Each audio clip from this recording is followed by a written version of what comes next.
पुण्यातून गॅस टंचाईचा फटका पुण्यातल्या ससून रुग्णालयाच्या कॅन्टीनलाही बसलाय।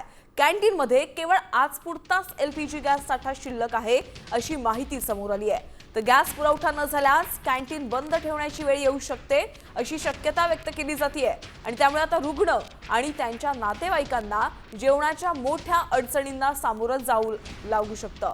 या पार्श्वभूमीवर रुग्णालय प्रशासनानं तातडीनं गॅस पुरवठा मिळावा यासाठी जिल्हाधिकाऱ्यांना पत्र पाठवलंय।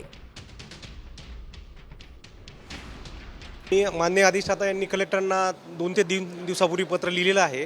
त्यामध्ये स्पष्टपणे गॅसचा जो पुरवठा आहे तो अव्याहतपणे ससूनमध्ये चालू राहील अशी दक्षता घेण्यासाठी पत्र दिलेलं आहे। डॉक्टर प्लस पेशंटचे नातेवाईक यांच्यासाठी स्वयंपाक केला जातो।